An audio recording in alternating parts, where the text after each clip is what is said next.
Hello, hero, and welcome now to Shout Out Wednesday. Post a comment or ask a question at soulgarden.tv in the Aries viewing room.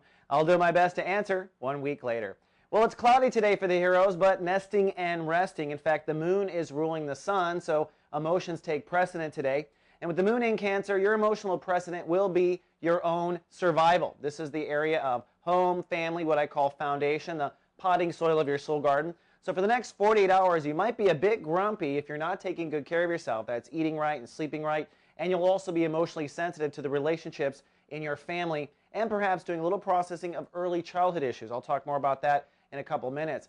Zipping around to the sun, as you well know, we're in chapter 2 now of the sun in Aries. It is your birthday period. And with the moon ruling the day, it's really about feeling out how you feel about your ego. Ego is the big topic this month for Aries. They are reinventing their ego. That means defense mechanisms. That means the way you put yourself out there. That means the way you look on camera, etc. And today, your emotions will take precedent in that effort. The thing to answer for yourself today is how you feel about your current ego and where you want to go next with it and how you feel you want to go next.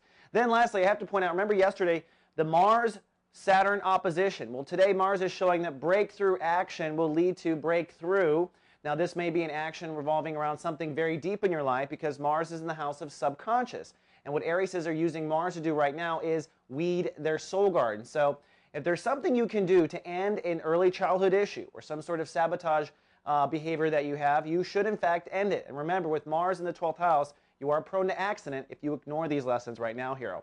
Then finally, for our shout out goes to soul gardener named Carrie, who is an Aries and asks a question about her rising sign horoscopes versus her sun sign horoscope. She was saying that it seems like when she watches her rising sign, it's a little bit more potent than her sun sign. We know that actually happens often, Carrie. In fact, this is true for everyone. You can watch your rising sign and get a very valuable horoscope on how your multi-lifetime story is playing out as a soul. It's a lot slower of a progress. The plot's a lot slower. The sun in Aries is just where the plot is right now.